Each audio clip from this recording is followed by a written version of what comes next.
Have you ever wondered what would happen if the people who were supposed to protect your neighborhood turned against you? What if the very group that claimed to care about your safety decided to play one of the most dangerous games imaginable by sending a fake SWAT team to your home? It sounds unbelievable, right? But this is exactly what happened to me.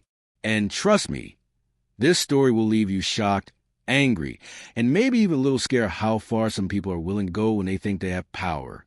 It all started with something simple. A cabin in the woods. For me, that cabin was more than just wood and bricks. It was my safe place, my escape from the noise of the city, my corner of peace. I had worked hard for it, dreamed about it, and finally built it. But there was one problem, a Homeowners Association, the HOA. If you've ever dealt with an HOA, you know they can be strict, controlling, and sometimes downright unfair. They make rules about everything. What color your mailbox should be, how tall your grass should grow, even what kind of fence you can put up. And if you don't play by their rules, they don't just get mad. They get even. From the very beginning, the HOA didn't like my cabin. They said it didn't fit their community standards. They said the design was wrong, the color was too bold, and even claimed my porch lights were too bright. But here's the truth. It wasn't about lights or paint. It was about control. They hated that I stood up for myself, that I refused to be bullied into changing my dream home to fit their vision. Every letter they sent me, every fine they tried to charge, only made me more determined not to give in. And that's when the real trouble began. At first, it was little things. They spread rumors about me at meetings. They told neighbors I was dangerous and unstable. They even claimed I didn't have the right permits for my property, even though I had every document in place. I brushed it off because I thought, these are just petty games. They can't hurt me. But I was wrong. One night, when I was sitting in the cabin, I heard a loud knock at the door. My heart jumped, because in the middle of the woods, a knock at night doesn't feel normal.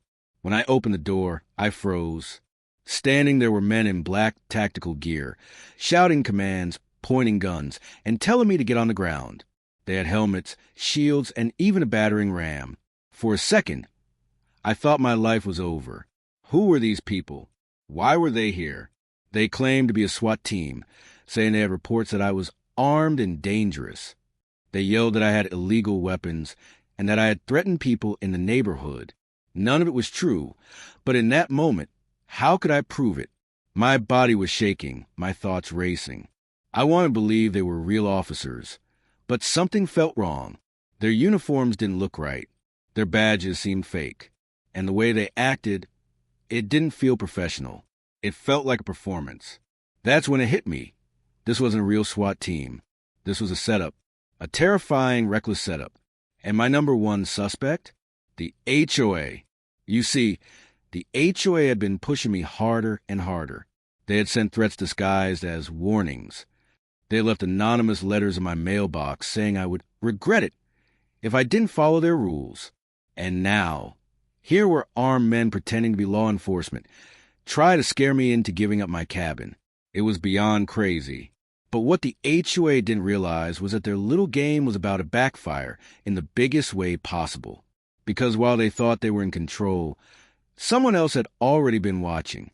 The real FBI. What I didn't know at the time was that the FBI had been monitoring suspicious activity in the area. They had caught wind of threats, strange communications, and even intercepted some fake law enforcement plans. So when those fake SWAT members showed up at my cabin, the FBI was already ready. Within minutes, the quiet woods around my home were filled with the sound of real helicopters, real sirens, and real agents. The fakes didn't even know what hit them. Imagine that scene for a second. Fake SWAT screaming at me in my doorway, trying to act like heroes. Then suddenly, the real FBI surrounds the entire cabin, weapons drawn, lights flashing, voices booming. The look on those imposters' faces was priceless. Panic, shock, and pure fear. The hunters had become the hunted. I wish I could tell you I felt safe right away, but honestly, my body was still trembling. I had been seconds away from who knows what, being handcuffed, beaten, maybe even shot by these imposters.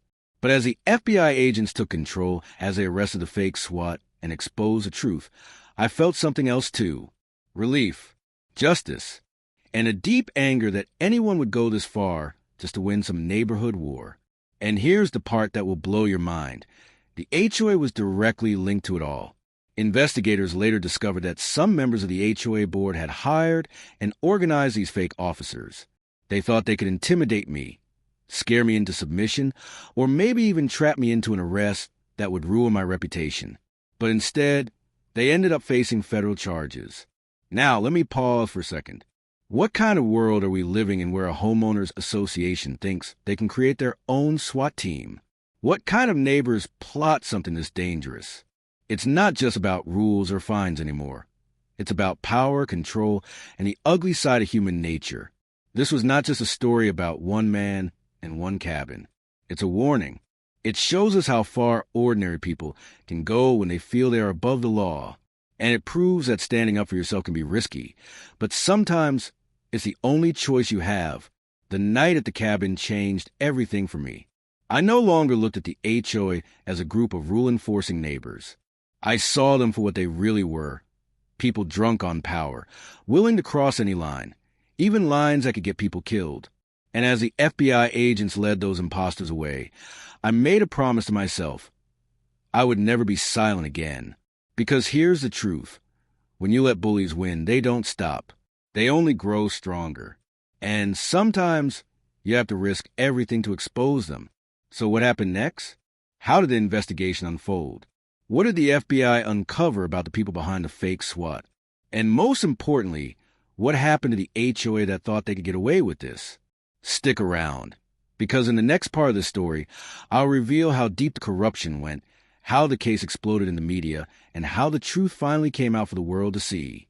And if you're reading this right now, don't forget, always question, always stand your ground, and never let anyone take away your right to live free. Have you ever noticed how the truth always finds a way to shine through, no matter how hard people try to hide it? That night at the cabin was only the beginning. The fake SWAT team had been caught red-handed, and the real FBI had them in handcuffs. But the real story wasn't just about the imposters standing in my driveway. It was about the powerful people behind them, the ones who thought they could play with my life like it was some kind of board game. As the FBI agents questioned me, I realized how much danger I had truly been in. Those fake SWAT members weren't just neighbors in costumes. They had real weapons, stolen gear, and fake badges. They weren't there to scare me. They were ready for violence. The thought sent a chill down my spine. If the FBI hadn't stepped in at the exact right moment, I might not even be here to tell this story. But the biggest shock was still come. The investigation revealed a web of lies, threats, and money that stretched far beyond my little cabin. The FBI dug into the phones, emails, and bank accounts of the people who had hired the imposters. And where did it all lead? Straight to the HOA board members who had been targeting me for months. Think about that for a second. The same people who were supposed to be enforcing neighborhood safety were actually funding criminals to pose as law enforcement. They had taken HOA dues, the money neighbors paid for things like fixing sidewalks or mowing shared lawns, and funneled some of it into hiring imposters. They thought nobody would notice. They thought they could use their titles as community leaders to hide behind. But the FBI doesn't miss details like that. When the news broke, it spread like wildfire. Local channels ran the headline. HOA linked to fake SWAT incident, FBI investigating. Neighbors who once believed every rumor about me were suddenly calling me, apologizing, saying they never imagined a board could do something so twisted. Some of them admitted they had also been bullied by the HOA, but were too scared to speak up. That's the thing about power. When you challenge it, people are afraid to stand with you. But when the truth explodes in public, suddenly everyone finds their voice. The FBI built the case piece by piece. They interviewed board members, subpoenaed records, and even found hidden messages where the HOA leaders joked about teaching me a lesson. One line stood out. He won't be so tough once SWAT takes him down. Imagine reading that, knowing it was about you, knowing that your neighbors, people you waved at when taking out the trash, had plotted something that could have ended your life. It felt like betrayal on the deepest level. The trial was one of the most intense experiences I've ever faced. I had to testify, to stand in front of strangers and explain how people I once trusted tried to destroy me. The defense lawyers tried to spin it, saying the fake SWAT incident was just a prank gone wrong. But everyone in the courtroom could see the truth. Real guns, real threats, real danger. That's not a prank. That's a crime. When the guilty verdicts came down, I felt a wave of emotions: relief, anger, sadness. Relief that justice was being served. Anger that it had taken such a terrifying experience to expose them. Sadness that a community, a place that was supposed to feel like home, had turned into a battlefield. The HOA board members were sentenced to prison. Some got years behind bars. Others faced heavy fines. The fake SWAT members? They were charged with impersonating officers, illegal possession of weapons, and conspiracy. Their lives as they knew them were over. And yet, even as I watched them being taken away, I couldn't shake one thought. Why? Why would people go this far just to prove a point? That's when I realized something important. This wasn't just about me. This was about power. HOAs in many places hold incredible control over homeowners. They decide what's acceptable, what's not, and they can make life miserable if you don't comply. For most people, it ends with fines or nasty letters. But in my case, it escalated into something much darker. I wasn't just fighting for my cabin. I was fighting against the abuse of power. And in some strange way, my story became a symbol for others. People from across the country started reaching out, sharing their own horror stories about HOAs, about threats, about harassment, even about property being seized unfairly.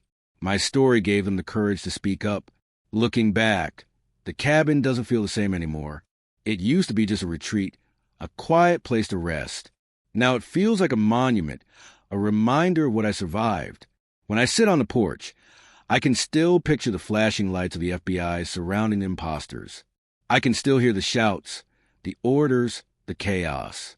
But I can also feel the peace that comes with knowing I didn't back down, that I stood tall even when everything around me was crumbling. Some people tell me I should sell the cabin, move somewhere else, start fresh. But I won't, because walking away would mean the HOA won. Keeping the cabin is my way of saying, you didn't break me. You didn't take away my dream. And maybe that's the biggest lesson of all. No matter how powerful bullies seem, no matter how scary their tactics are, the truth always catches up. Maybe not today, maybe not tomorrow, but eventually. So if you're listening to this, I want you to remember something. Stand your ground. Don't let fear control you. Because when you refuse to be silenced, you inspire others to find their courage too. The HOA thought they could bury me with lies, threats, and fake SWAT teams. Instead, they buried themselves. And that's the story I'll never stop telling.